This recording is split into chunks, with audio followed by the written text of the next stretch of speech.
Issues of homelessness affect many hundreds of children and adults in Tasmania, and what causes someone to become homeless are often more complex than financial reasons. Craig was taken away from his parents when he was just 5 months old. His birth certificate states that this was due to neglect. His childhood growing up with foster parents was hard, and he suffered constant physical and mental abuse. At the age 13, he ran away from home and never returned. Instead, he fended for himself on the streets of Hobart, joining up with other homeless kids begging for money and shoplifting from the local shops. The crimes he committed increased in severity, and he spent many of his adult years in and out of prison. Now, 43 years old, Craig has finally found meaning in his life. For the past 2 years, the Salvation Army have helped come alongside him, helping Craig to kick the old habits and learn a new way of living life. Life had been bad enough as what it was, growing up in a foster home and then going from a foster home, from being abused to moving home to your mum and dad and your brothers and sisters, and to thinking, you know, how good life could really be. But every weekend it was, Craig, you go out and steal some stuff around the neighbourhood and provide for this family. And I just decided one day I didn't want to be there anymore. I didn't feel loved and I didn't feel wanted, so it was time to move on to the next place. Whatever it is that you needed to have a change of clothes, it was just steal it, as simple as that. It was just walk around town and find an old building or find an old house that no one was living in, or even go as far as, you know, sleeping in a lifeline bin just so you had a roof over your head for the night. To me, my idea to drink alcohol was to try and take me away from everything, from all the bad things and all the bad memories and all the abuse that had gone on in my life. To drink alcohol and to feel so good and everything, you know, was just so cool, and it was just the answer, I thought, at that particular time to everything that was going on in my life. But unfortunately, you know, it wasn't really the answer, because it just made matters twice as bad. Prison for me, I think, was, well, I thought was a pretty cool place to be. Just the fact that you had a mattress, you had a blanket, you had a pillow, you had a heater, you had a sink, you know, you had somewhere to have a shower. But some of the places I'd slept, you know, on wet grounds and cold concretes and rusty old floorboards, and, you know, just the fact you had a mattress was you know, a pretty good feeling. Everything changed for me in my life in 2007. I met my partner. It had been a fairly rocky road once again. You know, drugs played a big part in my life and my partner's life.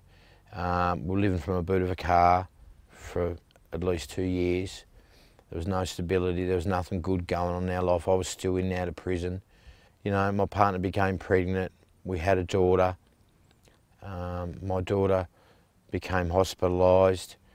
I don't know, I just woke up one day and I thought, you know, enough's enough. I have to make change. I just can't, and I just don't want to I don't want to live this lifestyle anymore. I don't want to drink alcohol. I don't want to take drugs. I don't want to go to prison. I want to live a different lifestyle. I was in a whole lot of trouble. I had a whole lot of charges. I was looking to go to prison for quite a long time, and I said to the courts that I need help. I have a drug addiction. And I've had a drug addiction since the age of 23, and I've never asked anyone for help ever in my life, but I just can't, and I just don't want to do this anymore. And the courts listened and understood, and there was a program. It was a court mandate program for people that were, you know, committing crime and had drug addictions and everything, much like myself. A friend of mine introduced me to SASH, which is the Salvation Army Single Man Supportive Housing. We're in need, we needed help. I was still battling a drug addiction. I was still battling with the courts, still trying to find my way, looking for something different, looking for something better in life than the lifestyle I'd come from. And, you know, I didn't even know how to use a mobile phone. I didn't even know how to catch a bus. You know, I've even found it hard to ask, could I have a bus ticket? Could I have a loaf of bread? Can you help me out with a ride? Can you take me to my appointment?